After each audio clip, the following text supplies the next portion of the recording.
Hello, my name is Shaylee Sanglo, and I did the golden ratio in art. Here I have a quote from G.H.R. Hardy saying, "The mathematician's patterns, like the painters or the poets, must be beautiful. The ideas, like the colors or the words, must fit together in a harmonious way." And I think this applies really well to the math shown in the artwork. Okay, so what is the golden ratio? The golden ratio is a very unique and peculiar number. It is taken when you have a line segment and you divide it into two, so that the longer part divided by the smaller part is equal to the whole length divided by the larger part. It is an irrational number that is continuous and is believed to be infinite. The golden ratio is equal to 1.6180339, etc., etc., as you can see here, but it is always rounded to 1.618. Okay, so the calculation for the golden ratio is as follows. A divided by B is equal to A plus B divided by A, and it is shown in this picture here, where this would be A and this is B clearly, and then A plus B, and then A and B is equal to A as A is to B. Okay, so the history of the golden ratio. They're not sure exactly who discovered it first, but it's been reused and rediscovered throughout history. And it was named after Phidias, the Greek sculptor and mathematician, in 450 BC. And it became more popularized in around the Renaissance period by Leonardo da Vinci by his paintings. And as well, they believed it is applied even in the Great Pyramids and the Parthenon. Okay, so the symbol for the golden ratio is phi, and it is the 21st letter in the Greek alphabet, and it is named after Phidias, the man I had mentioned before, and there's two different symbols used. And here I'll show the uses in art. Okay, so the golden rectangle is one of the most famous uses of the golden ratio. It has a ratio of 1 to 1.618. It is used mostly for the framing of a painting, so mostly all paintings or canvases that you will buy has the golden rectangle dimensions. And it can as well be used for bodies, like how well you want to proportion it according to the background. And here is the golden rectangle, and here you see the line segment, which is the golden ratio, where A would be, so that's here, is equal to 1, and B is equal to 0. Okay, so Adrian Bejan, who is a mechanical engineer professor at Duke University, says that we use the golden rectangle and we love it so much because it is easier for us to scan and interpret the painting that we are seeing.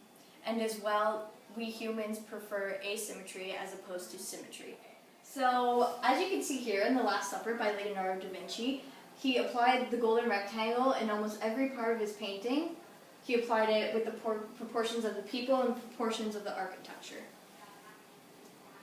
Okay, now the golden spiral is another famous usage of the golden rectangle.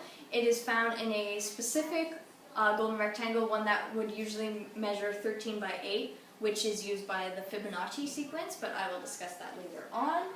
And it's a logarithmic spiral, which means it has a growth factor that is self-similar. The growth factor is made by the golden ratio, so for every quarter it turns, it goes up by the golden ratio.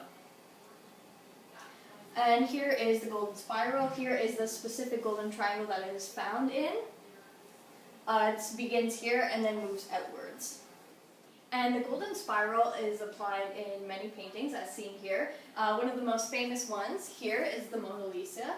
And here it is shown in its own golden rectangle right next to it. And as well, another Renaissance painting. It is shown in the woman's face and then moving outwards.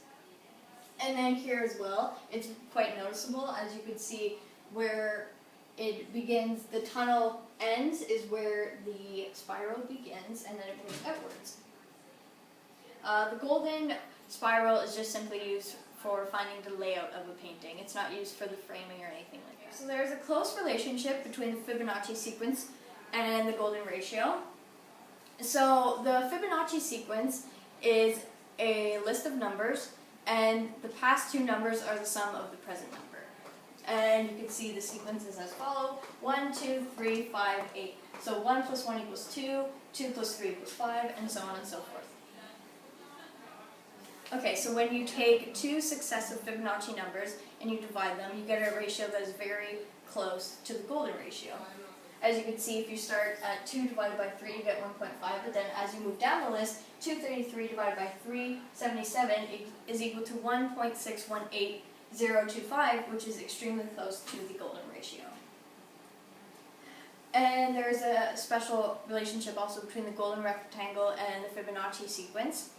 As you can see here, when you begin to create squares with Fibonacci numbers, so as you can see, there's a square that is 1 by 1, use its dimensions to create squares, and then you form them together in a way that creates a golden rectangle. And as you begin to remove each square from biggest to smallest, there's a golden rectangle within each one. So when you remove 34, this here is still a golden rectangle. When you remove 21, this here is still a golden rectangle.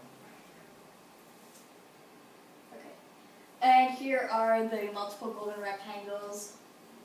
As you can see, this one itself is a golden rectangle, this whole thing is a golden rectangle, and all the separate colors are different golden rectangles.